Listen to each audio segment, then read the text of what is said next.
How do you make a game out of productive work? Most of us, we just view it as this hard slog that sucks, right? Well, we can change this. We can change this. It all depends on how you approach it and what you've got lined up. Okay, and so that's really what this video is about. It's like teaching you how you can go from unmotivated laborer to highly motivated player. Okay, so in order to do this, we got to use a concept that I've developed. I'm calling it 3D game design. I'm calling it 3D game design because there's 3 dimensions to it. All right, and then there's also another 3 dimensions that we'll get to later. So I don't know if that makes it 6D game design or 9D, 3, is it 3? I don't know, whatever. So the 3 dimensions that we're first going to concern ourselves with are the philosophical layer of the game, the strategic layer of the game, and the tactical layer of the game. Okay, so if you're going to construct a game for yourself, first you got to get the philosophical level right. And what this is about, it's about having a compelling goal and then a win condition. So you could say you could have an end result you're looking for, and then a way to keep score, like a scoreboard. All right, and like software development and businesses and stuff, they call this having an OKR, an objective and key results that you can measure whether or not you hit your objective by. So, like for example, if you're trying to lose weight, losing weight would be the goal, and then you pick a number of pounds that you want to lose. That could be the scoreboard, or a body fat percentage or something like that. Maybe the goal would be quitting porn. And the way in which you measure that, the way you keep score, would be number of days clean without porn or something like that. So, the typical reboot would be 90 days.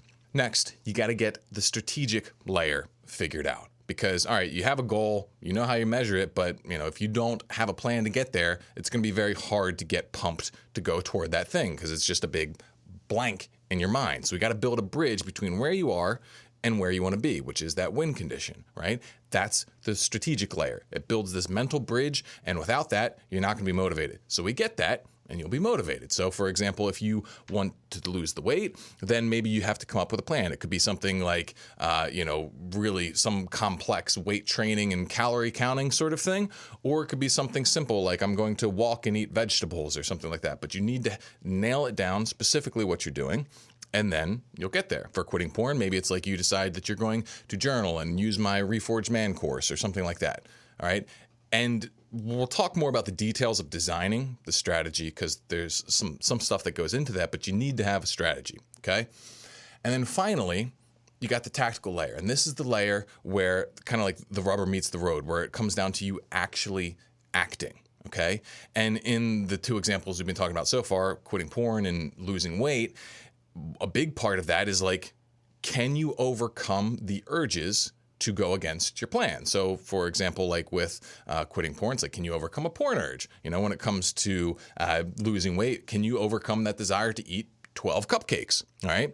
And a lot of people miss the tactical layer, especially for internal stuff, because they just think you just got to like mentally push.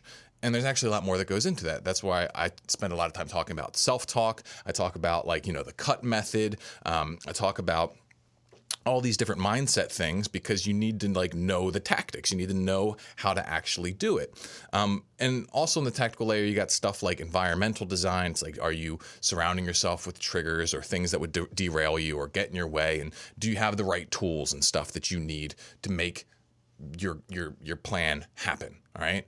And so if you get all 3 of these layers lined up, then your brain basically has a clear path to the goal. It has a clear path to the thing that it wants, and it's just going to take off like an arrow or like a person with a jetpack. And that's the whole plan here. That's the whole thing.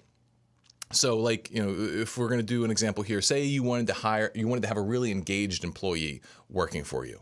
Well, what would you want to do? Well, you'd want to turn their job into a compelling game to them. And following this model, well, you'd have to get them bought into your company's big goal. Maybe if it's a charity thing or something like that. It's like, we're going to, get this many meals for the homeless. Okay. And because we care about making an impact for people who don't have that stuff. Okay.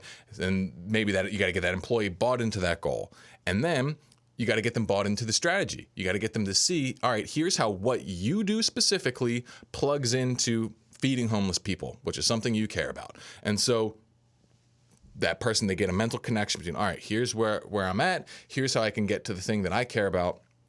And then finally, you got to train them in it. You got to make sure that they are tactically sound in their ability to actually accomplish their tasks. So, if it's some kind of sales thing, or if it's some kind of fundraising, or if it's like, it comes down to actually like making the food, well, do they know how to make the food? All this kind of stuff. So it's like you line up that stuff, they resonate with it, and then boom, okay?